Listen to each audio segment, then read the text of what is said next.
Welcome to the Quality During Design podcast. I'm your host, Diana Dini. I love watching videos online about how things are made. I think it's probably why I became an engineer.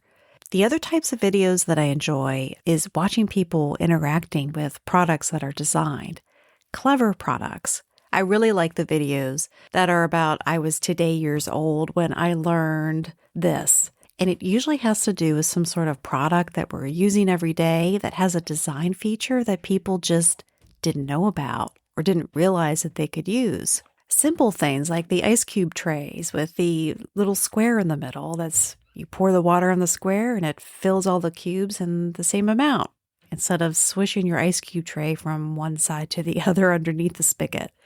Or for our automobiles, when we take the cap off of our gas tank to fill it up, what do you do with the cap?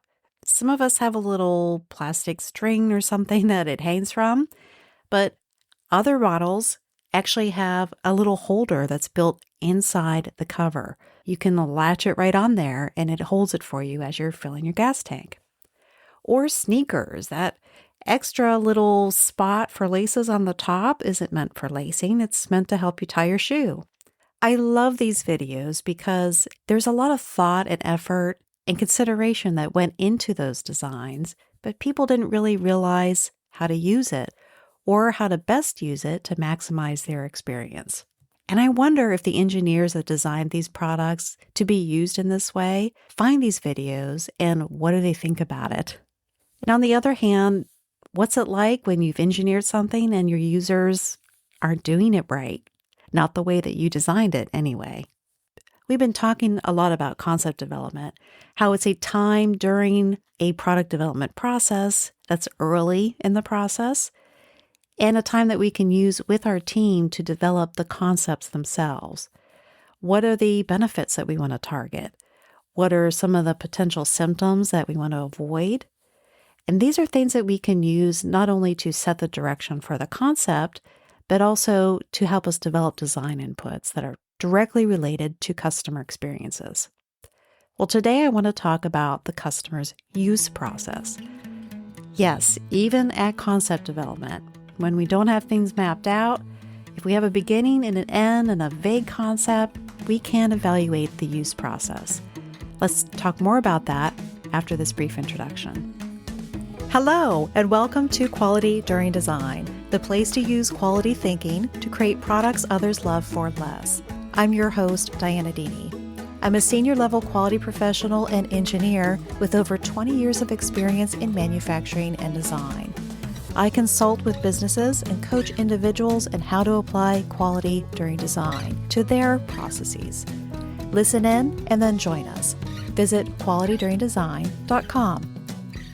We're talking about evaluating the use process during concept development to better develop our concepts and our design inputs.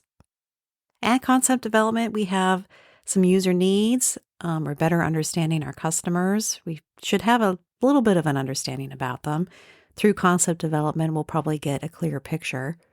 But whatever we're developing, our customers are going to be using it to achieve a goal. They follow some sort of procedure, take steps to get from where they start to where they finish, from input to output. And each step can be an opportunity for our design choices. Since we're in concept development, we're not focusing on what the product itself does. We're focusing on the way our users interact with the concept product.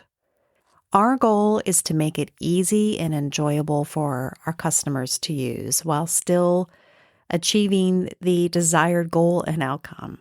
And we want to reduce or eliminate the mistakes that they can make.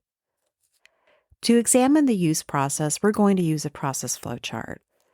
That's that chart with ovals, squares, and diamonds that are connected in a flow. This is a very useful exercise for a cross-functional team in concept development because of a couple of things. For one, we're getting clarity on our inputs and our outputs. Even if it's 4 or 5 steps, you're also defining a clear beginning and a clear end. If you've already worked out some benefits and symptoms, you have clarity on the end of where it is you want your customers to be after they've used your product. A flowchart will also help us analyze the inputs. At the input, this is where we can consider our assumptions and understanding of the use environment and our customers. Our customers also approach our product with their own assumptions and expectations. By examining the input from the system's viewpoint, we evaluate what we know about our customers and how they'll use our product. Another way that a flowchart provides value during concept development is that we're better understanding at least the basic steps that we're going to be asking our users to take with our product to achieve their goal. This allows us to better think about the user experience of whatever it is that we're developing. This is also going to help us prioritize things because some use process steps are more important than others.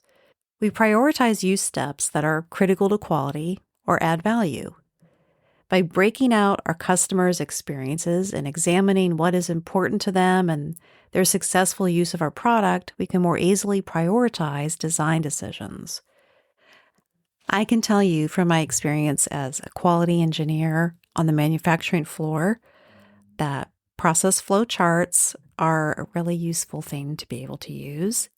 Quality engineers have a lot of different ways to evaluate process flow charts depending on the goals that they have.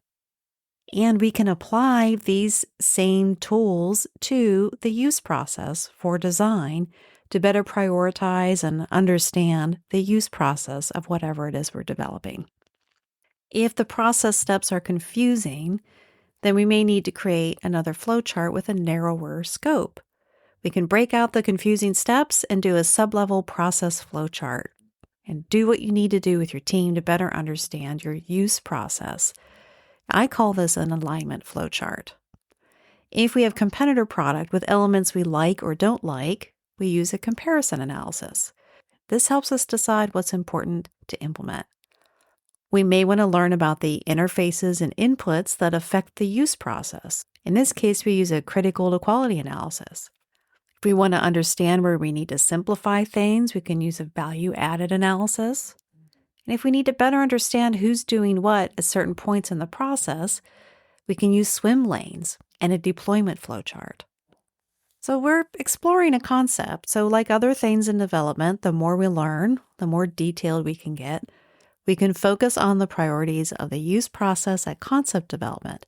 As we figure out how it is we're going to meet the needs of our customers, we can further refine design inputs and do more detailed flowcharts as we need to. This is not my story, but I'm going to share it anyway. A product was in validation, and you're doing the last-minute checks for safety and usability. In this case, a test was being performed with users, and the rest of the team was just observing. And users were using this almost finished product, and they were having difficulty. They didn't understand how something worked, or they wanted to do something and they weren't able to do it. And they were referring to the instructions and the instructions weren't helping. And in general, the team was gaining a good understanding of where they could make improvements or where their design fell short. But part of the team that was observing was the engineer that designed it. The team could tell that he was getting more and more frustrated the more that these users were fiddling around with the product. And he got so frustrated that he burst into the room yelling, "You're doing it wrong." And he interrupted and he showed them how it is that they were supposed to use it. So the person running the test was upset because the test results were tainted, I guess, by the interruption. Relations with the customers that were willing to take their time to evaluate and validate this product were a little more strained. And I can also understand the engineer's point of view. To help avoid this kind of situation, think about the way your users use products in concept development. It's not too early, especially if you think about how the users are going to interface with your product and not how your product is going to work to achieve the results. If you focus on the users using flowcharts and other flowchart analysis tools, you'll be able to gain a better understanding of your customers, identify what's important, and develop those design inputs that are going to create products others love for less. If you like this content or if you find this kind of content useful to you, please subscribe to the podcast. And if you're already subscribed, please sign up to the newsletter. You can visit newsletter.deeneyenterprises.com. That's DEENEY, enterprises.com. You can also visit the website for the show notes and additional links and other resources. This has been a production of Deenie Enterprises. Thanks for listening.